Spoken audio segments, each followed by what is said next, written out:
Page 14, menjemput ibu ke Surakarta. Akhirnya Nimas bisa melepas rindu dengan ibunya.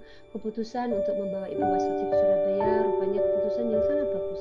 Seharian Nimas tersenyum hanya karena melihat ibu ada di sampingnya. Sudah mirip budak yang kegirangan karena bisa berjumpa dengan sang ibu. Nimas berjanji pada ibu Wasuci kalau ia akan segera pulang dan hidup bahagia bersama di Surakarta. Namun jalan Nimas memang tidak pernah mulus entah bagaimana. Lika-liku selalu menemani perjalanan hidup Nimas.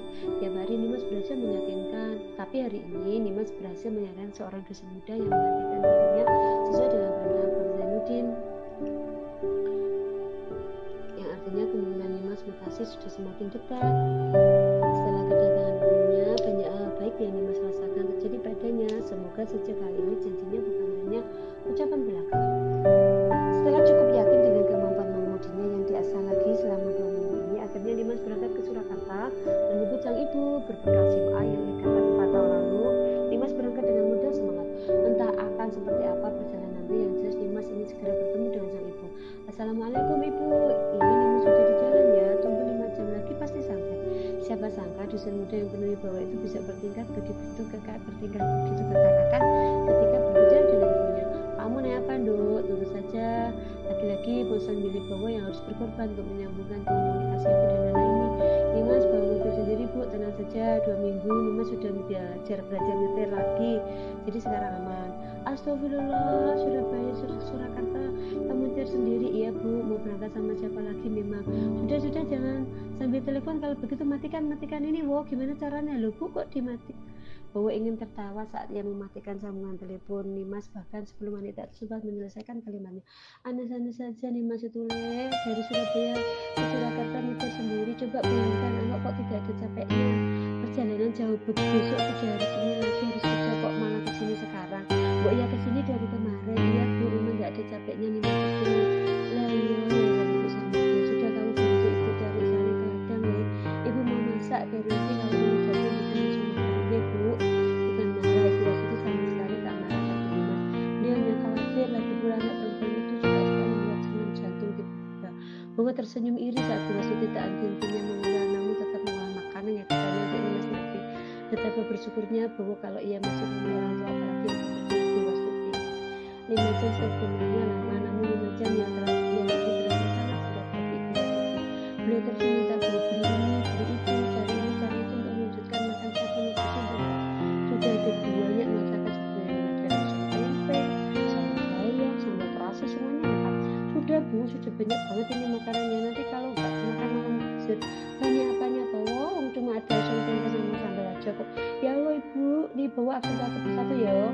Ada oseng tempe, sayur bayam, oseng kangkung, tahu tempe goreng, sayur asem, ada sambal terasi, belum lagi apa pisang goreng. Bawa menghasil satu persatu makannya di meja dan mengantarnya bergilir. Untuk menyadarkan Ibu Wasuti kalau memangnya sudah masak sangat banyak, ya sudah kalau begitu Ibu mau mandi dulu sebelum Nimas datang. Ibu Wasuti begitu antusias terhadap kepulangan Nimas. Wajar saja, sudah 3 semester Nimas belum pernah berkunjung. Di perjalanan Nimas sudah memasuki kota Surakarta. 2 bulan kemudian ia butuh beberapa bulan lagi sampai di kampung halamannya. Hatinya memberat, jantungnya berdebar lebih kencang saat tiba di samping rumahnya itu sudah mulai terang. Saat Nimas membuka kaca mobilnya, satu persatu para tetangga ada yang menyadarinya dan mengetahui di pinggir jalan. Loh, Nimas itu, teriak seorang ibu di depan rumahnya. Iya Bu, ini Nimas, mari. Semakin sering namanya dipanggil, akhirnya Nimas semakin dekat dengan rumah. Ia terus menjalankan mobil hitamnya perlahan, sambil matanya memandang sosok ibu yang sudah berdiri di depan rumah ditemani seorang pemuda yang tegap di sampingnya. Mobil Nimas berhenti. Tanpa mengulur waktu, Nimas langsung membuka pintu mobil keluar dan berjalan menghampiri sang ibu. Assalamualaikum Bu. Waalaikumsalam Bu. Kali ini bukan lewat telepon. Nimas mengucap salam dan ibu menjawabnya bukan lewat telepon, tapi beliau ada di depan Nimas. Kemudian Nimas menjabat tangan ibunya lama baru memeluknya dan menyawarkan semua rasa rindu yang tahan hampir 2 semester ini. Di meja makan bertiga berdua berbicara santai sambil menikmati semua sajian yang Ibu Wasuti buat. Nimas senang sekali, Ibu Wasuti pun merasa senang, dan beliau juga tidak tertinggal. Pemuda itu ikutan bahagia merasakan atmosfer yang Nimas panggil bawa ke arah Nimas. Loh kok Ma jujur manggil aku Mbak, gak mau sekarang Nimas? Kan dia kan namamu nih Mbak Jo kan, tapi tidak Rini juga. Terus siapa Nin? Nah, tidak Rini muncul panggilan, tapi yang tujuh itu mampu membuat kedua anak itu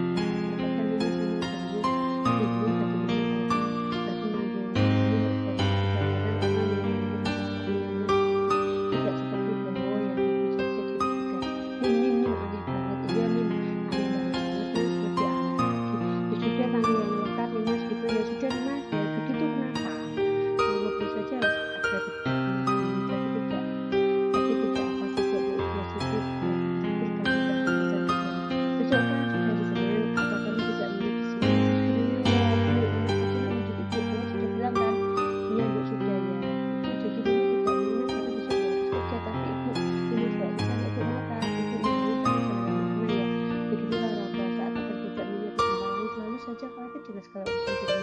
Ibu kan sudah punya rumah kebun, tidak usah khawatir Bu. Suaminya aja dia sudah muda, iya Bu tidak usah khawatir kok. Iya Ibu tidak khawatir kok. Sip, syukurlah kalau gitu. Kita berangkat minggu sore ya Bu, biar tidak terlalu malam. Nanti perjalanannya. Baju ganti Bu Basuki sudah masuk ke mobil Nimas. Si pemilik itu juga sudah siap dengan segala perlengkapan yang dimilikinya. Nimas sudah siap, tapi sang ibu masih ikut berbincang dengan para tetangga. Berapa lama Bu? Ya kok jauh sekali ke Surabaya? Ya kan saya ikut Nimas ikut rumah ya Bu. Ya Ustaz, nanti saya pulang ke rumah kita semua beres-beres. Ya Bu, kalau jenengan mau masak saya ambil saja ya. Ya Bu, terima kasih. Sudah Bu, hati-hati ya nanti sana jam berapa? Kata sudah karena terucap berulang kali di telinga ibu. Namun setelahnya selalu tersingkat katanya membuat sisa sedang pamit dan ini tidak butuh. Jam 8 Ibu sudah ya nanti keburu sore. Keluar ke belakang menangis sekaligus membawa Ibu Basuki pergi untuk masuk ke mobil. Iya ya Pak RT ya hati-hati loh Bu Titi. Akhirnya ibu dan nenek itu sudah jadi dalam mobil duduk bersandingan. Ibu sudah dan saat memulai perjalanan ke Surabaya. Makasih mau berangkat ya. Assalamualaikum. Waalaikumsalam. Hati-hati tutup rumah ya Nek. Karena sudah itu bayangan menjalani rumah Ibu Basuki menjalani kota Surakarta menuju kota Surabaya. Rumah kos 3 kamar itu menjadi tujuan Nimas. Tepat pukul 8 malam perjalanan sampai depan kos sang Nimas. Si ibu membuka pintu mobil, pintu pagar, pintu kosan dan mempersilakan Ibu masuk. Nimas hanya mengambil satu tas kecil milik sang ibu dan meninggalkan koper besarnya di dalam mobil. Kita bongkar-bongkarnya besok saja ya Bu. Sekarang Ibu mandi terus istirahat. Mama juga mau istirahat. Bu, ini kamu tinggal Bu sendiri di sini. Bulan lalu ada satu orang lagi Bu di kamar yang belakang, tapi sekarang udah pindah ya. Jadi Nimas sendiri. Sang ibu mengamati rumah kos 3 kamar ini perlahan, mencoba memahami bagaimana Nimas menghabiskan hari-harinya di sini. Dapur kecil dengan satu kompor gas, kamar mandi dan dalam lengkap dengan kloset dan space kecil di bagian belakang untuk menjemur baju. Nimas tinggal sendirian di sini. Ibu Basuki juga tinggal sendirian di sana. Bukankah lebih baik kalau tinggal bersama? Duh, kamu mandi duluan saja. Ibu mau buat minum dulu. Ya sudah, kalau Ibu ibu sambil rebus air ya buat mandi. Nimas mengambil panci besar mengisinya penuh dengan air, menyalakan kompor. Nah, Ibu sambil nunggu air panasnya ya Ibu mandi air hangat.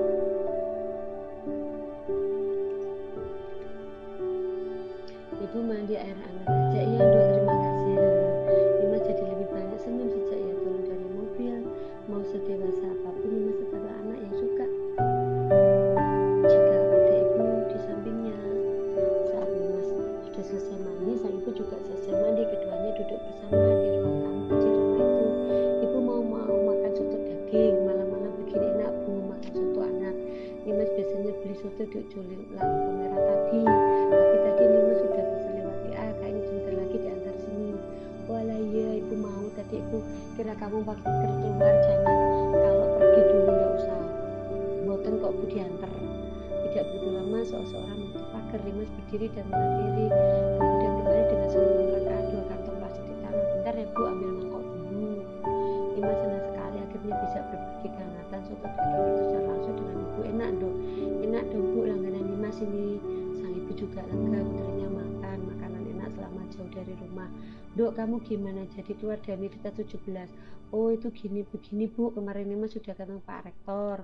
Beliau bilang akan ACC kalau Nimas keluar dari universitas asalkan Nimas bisa cari dosen pengganti dan Nimas bisa cari universitas lain yang mau menerima Nimas, karena Pak Rektor menyarankan Nimas karir tidak boleh berhenti saja. Lah ya Ibu juga gak mau kalau kamu berhenti.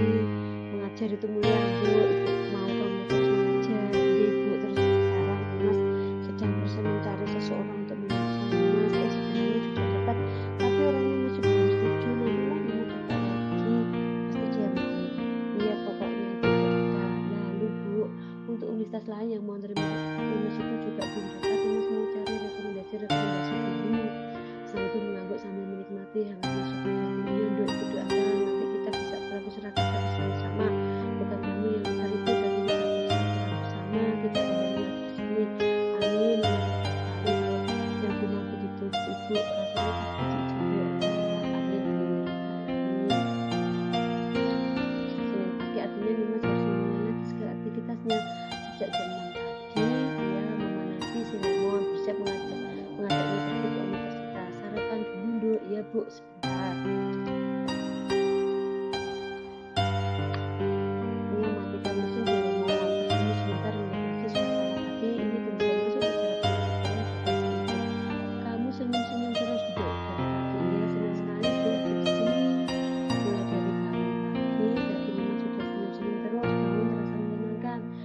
bisa ke kampus terasa menyenangkan, sarapan pagi terasa menyenangkan, apapun terasa menyenangkan kalau sang ibu duduk di sini di depan pintu ruang lantai 1.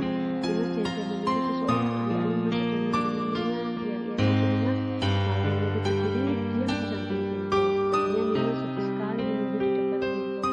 Seseorang membuka pintu dari dalam dan mengulas seseorang lagi usia Nimas menggunakan baju jalan yang cocok dan memakai wanita.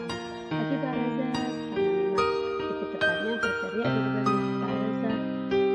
Astaga Mbak Nimas, saya kaget loh, Pak Razak mau ke kelas seperti hari ini. Sebenarnya hari ini jadwal Bapak kosong. Nah Ibu, emang kalau urusan sama ketua jurusan sampai jadwal saya pun hafal. Iya makanya yuk Bapak ikut saya sebentar. Sebentar Mbak, saya mau cari sarapan ke kantin sebentar. Ya udah kita ngobrol di kantin. Tidak akan ada yang buat Nimas menyerah. Hari ini juga Nimas sudah bertekad untuk mendapatkan persetujuan serta jabatan dengan Pak Razak. Pak Razak mengangguk dan berjalan lebih dahulu ke kantin. Kertas dipotong oleh Nimas di belakangnya. Dua piring nasi ketan sudah ada di meja makan.